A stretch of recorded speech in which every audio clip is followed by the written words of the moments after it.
Some may call it another microtrend, whether they call it Castlecore, Knightcore, Princesscore.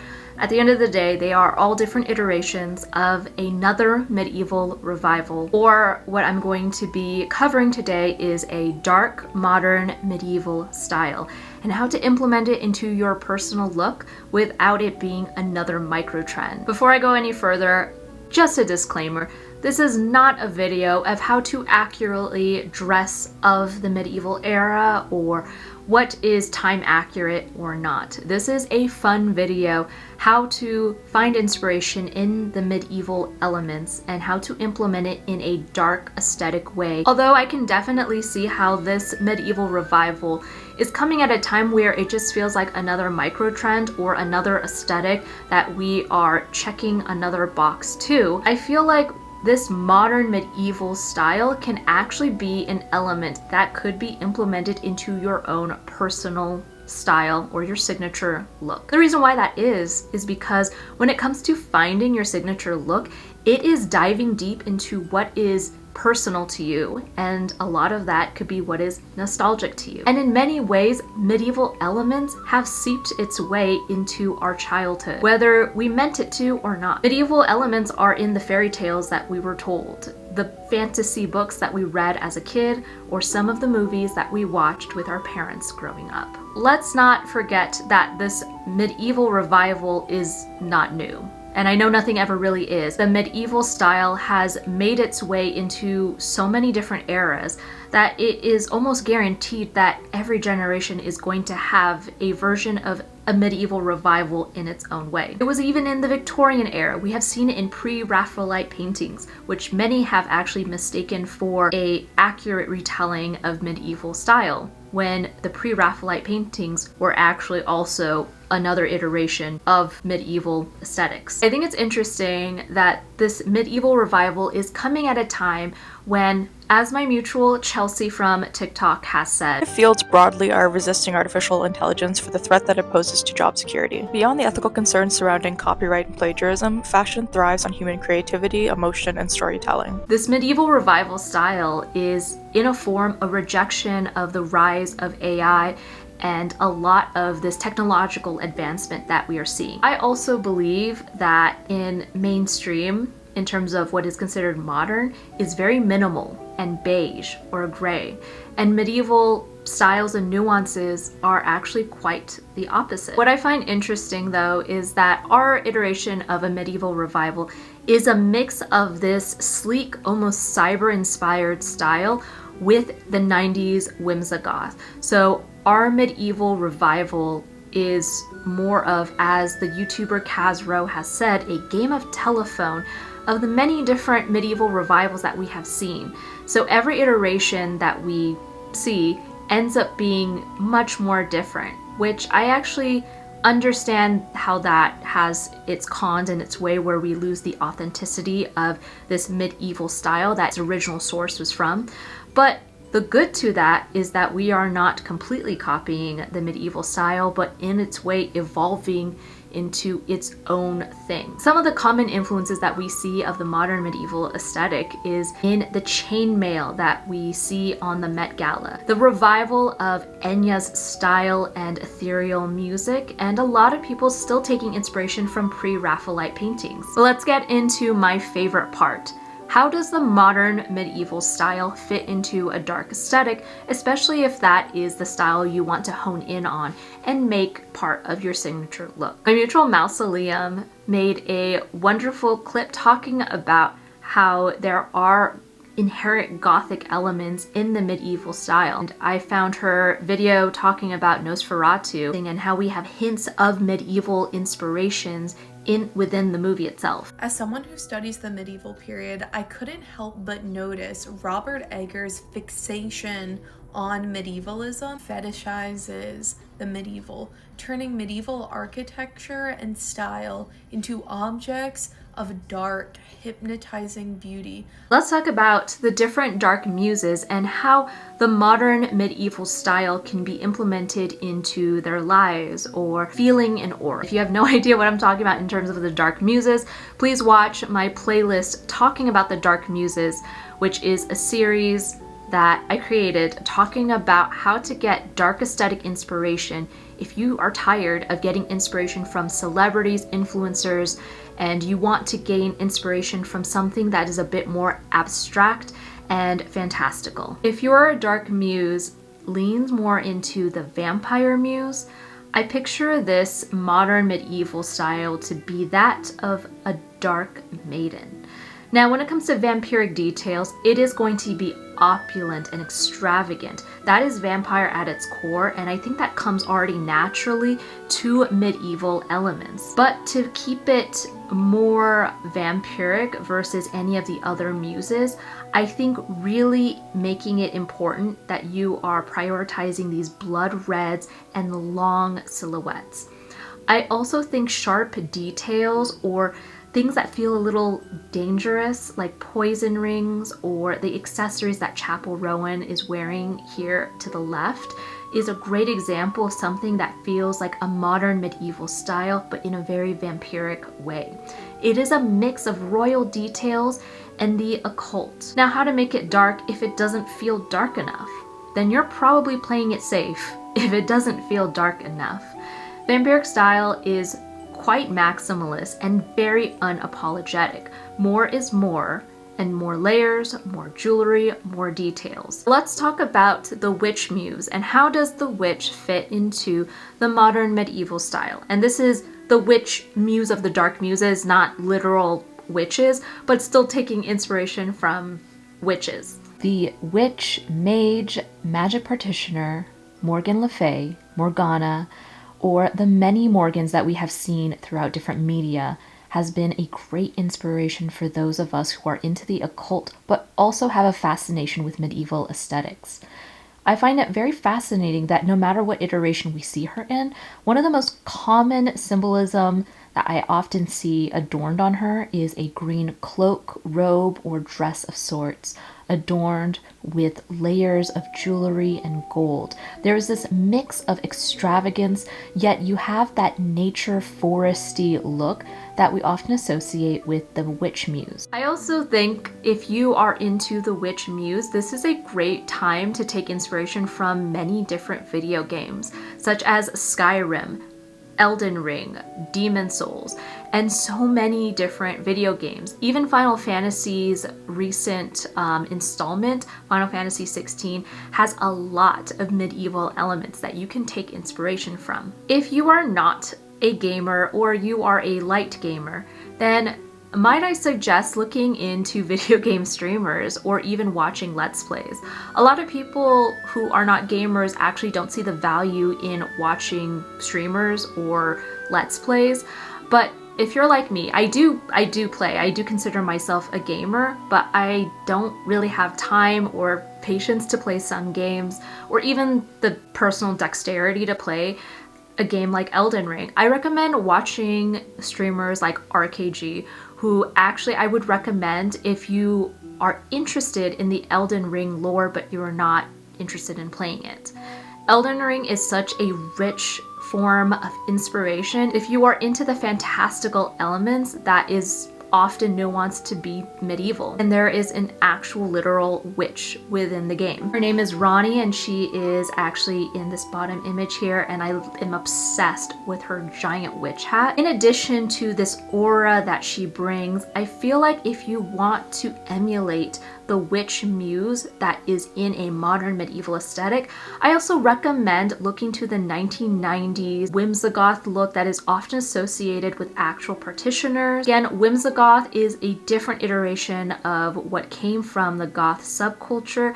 It is a bit lighter, it is a bit flowier, and like I've mentioned in past videos, the witch muse is going to be a bit more free, more flowy, and very shapeless and organic.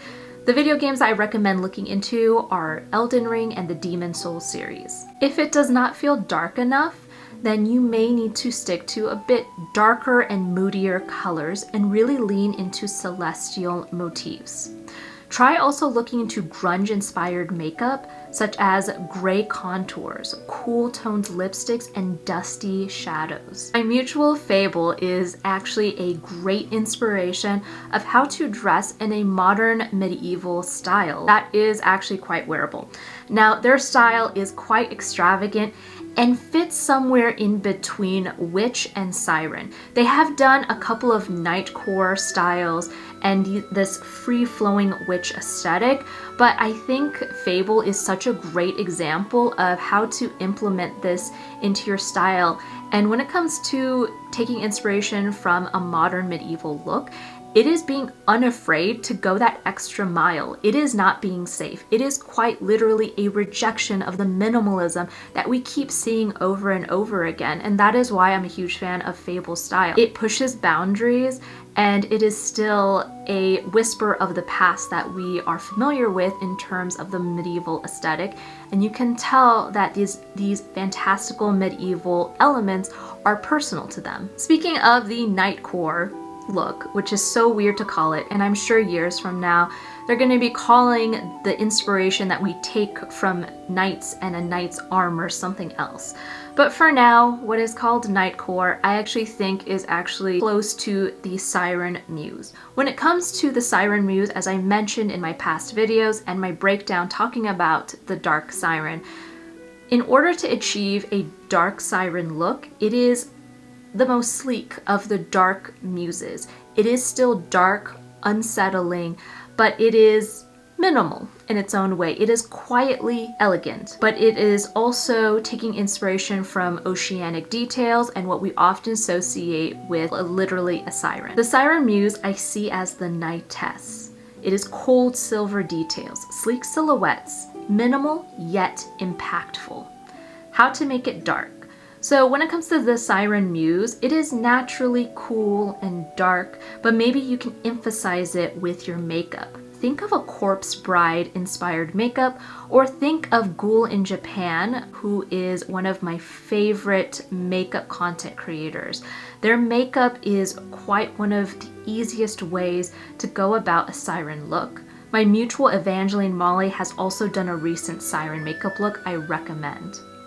Another common inspiration that we see a lot in different medieval revival media is Joan of Arc. I also think the Joan of Arc style, or what is symbolic to Joan of Arc, is very incremental to what we see a lot in dark aesthetics. We see a lot of hardware, unapologetic layers.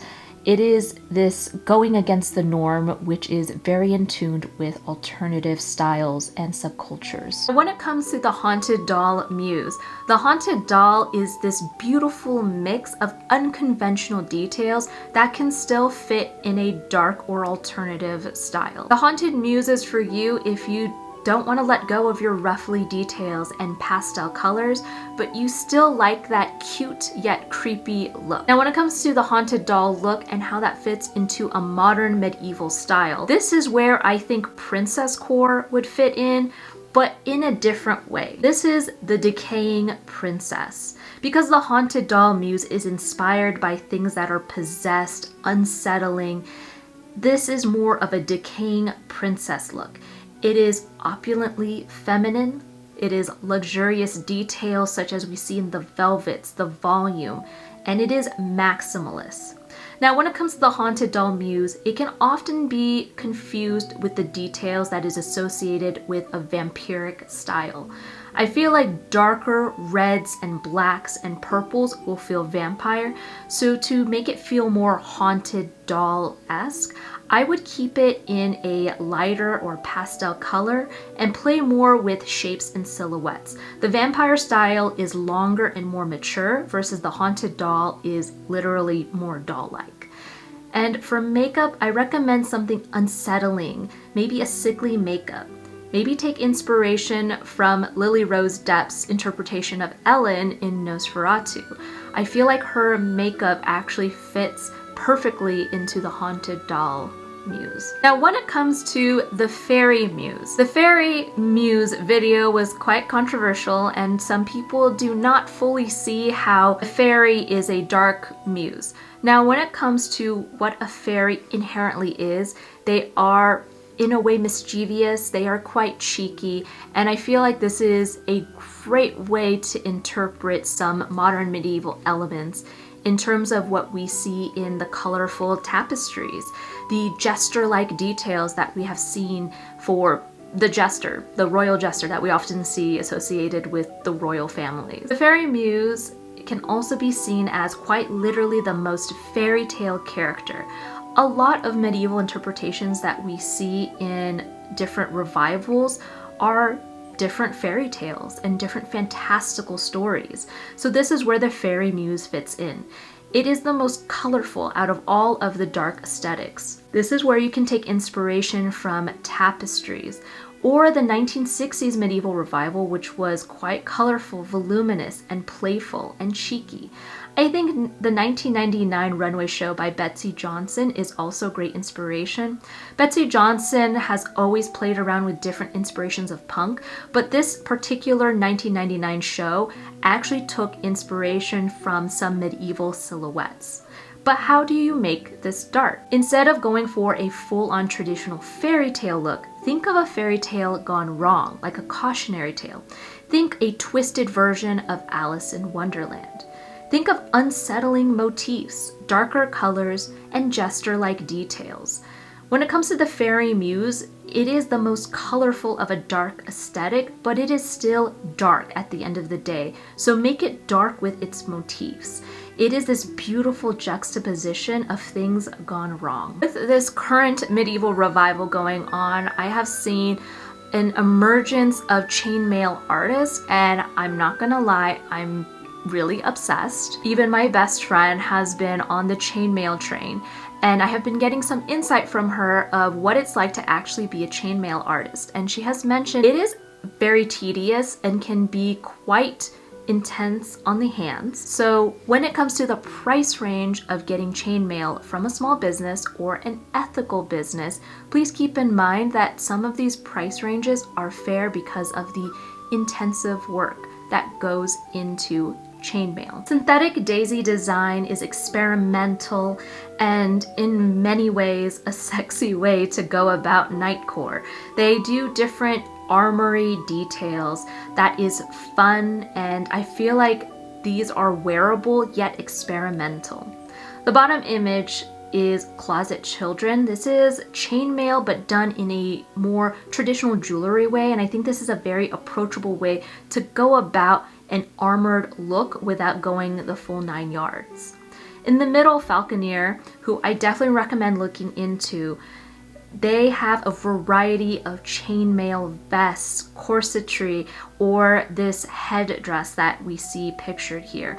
I love Falconeer. They have an amazing range of price range, but also different silhouettes that you can look into that play around with the chainmail look.